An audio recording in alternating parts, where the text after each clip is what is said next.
When the heliotrope starts growing among rough rocks, and the full moon shines at night, in a certain area of the earth, a man turns into a wolf. Let's narrow that down a bit, shall we? Namely to our old pal Waldemar Daninsky, whom we recall, or maybe I should say will have recalled, from the Werewolf versus the Vampire Woman. In the opening to this prequel, he's returning from an eventful vacation in the Tibetan highlands. As he relates the tale to his loving wife, we're treated to a flashback. Daninsky tossing and turning in a secluded monastery. Here, in his delirium, he flashes back from the flashback to the Yeti attack that's claimed the rest of his expedition. Flash forward back to the first flashback.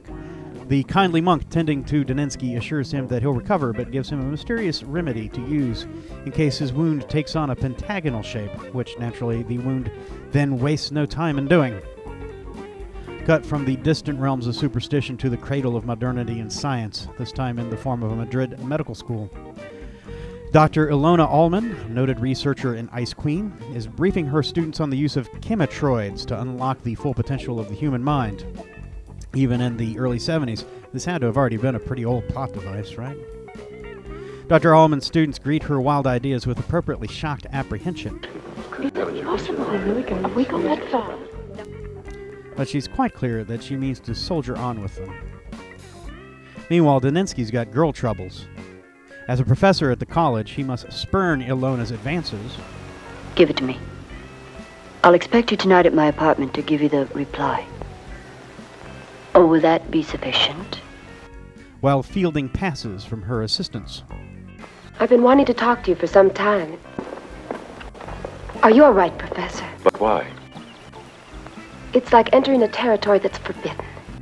Take care of yourself. The doctor's only trying to help mankind through science.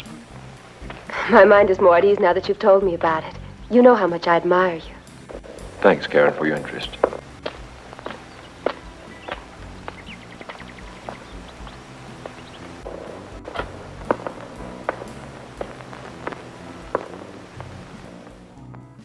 He's apprised of Ilona's suspect experiments and gives her the monk's remedy, hoping she can use science to find out what spell was cast on him in Tibet.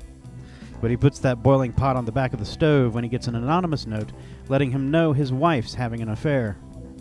Hurtling down a mountain road in the process of taking this news pretty hard. Erica's unfaithful to me. Unfaithful. Unfaithful! Unfaithful! He slams into a tree, his brakes having been tampered with.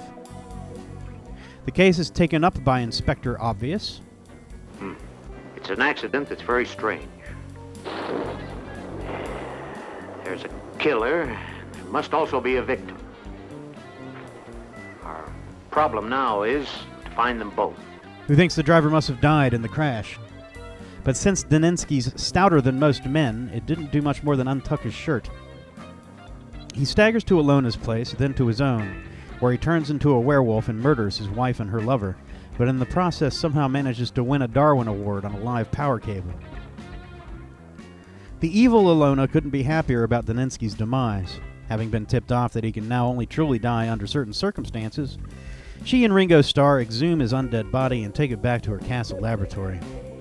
There she conducts experiments that makes what goes on at the university seem like a kid playing with a chemistry set. Until now, for guinea pigs, she's had to content herself with a clutch of Ron Paul voters she keeps in the basement. 1 minute of liberty is worth it all. Long live liberty! You bet. Speak up! A man. A hand. To work. Liberty. Freedom! Now, though, with Daninsky, she's got the perfect superhuman specimen to transform into, well, a superhuman.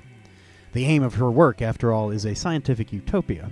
She hopes to re-engineer the species by controlling the human mind and editing out its baser instincts. Her cellar-dwelling hedonists, forced to indulge their lustful urges and repress their violent ones, have turned out less than ideally. But with his anger management issues, Ilona reasons, Daninsky should prove much more fruitful. Thus she sends a transformed Daninsky on a murder mission, the aftermath of which is so hideous it leaves its witnesses speechless.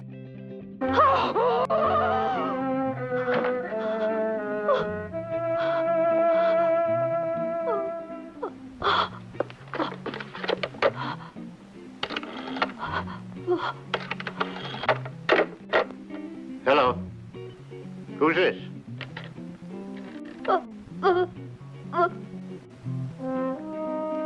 Get onto this number immediately. Back there. Hello? Yes? Hello? Hello?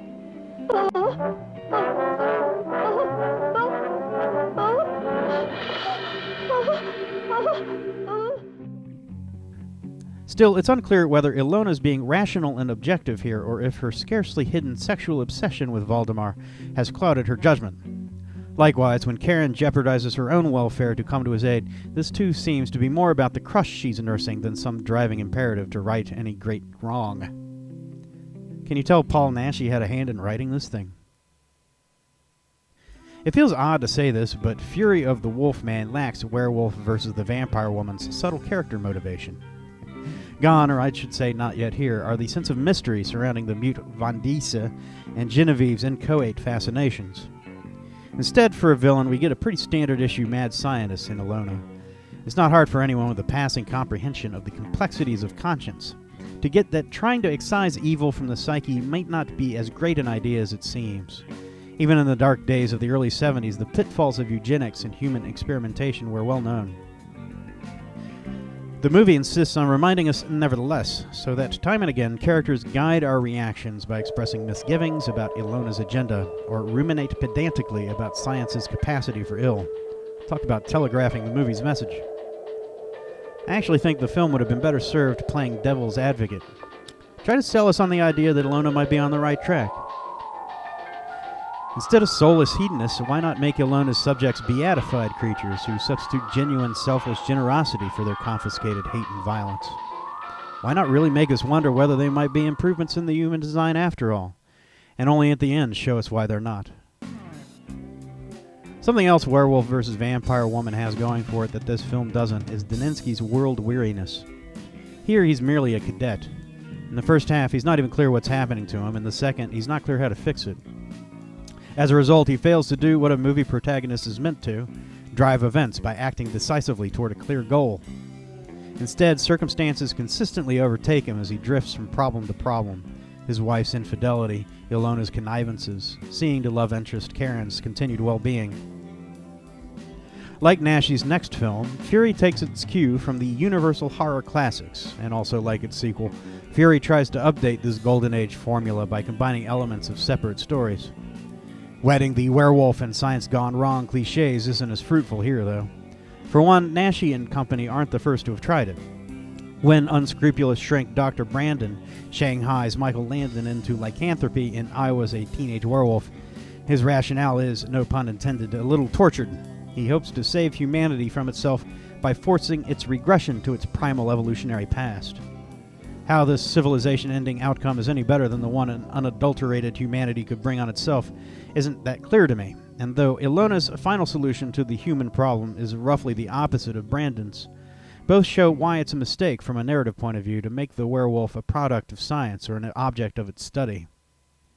The werewolf isn't an uneasy ally of the rational, but its precise antagonist.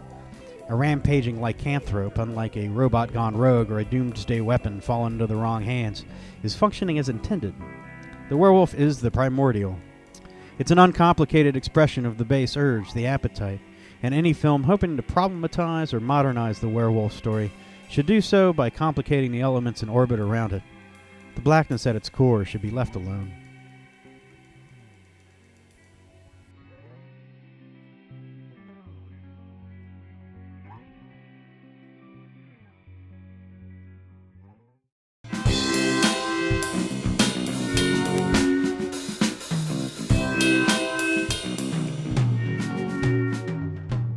Sleepwalking. They'll be authentical mutants. And always they'll live in darkness. No, I don't want to go on listening to this. This can't be scientific. This can't be scientific. I don't want to...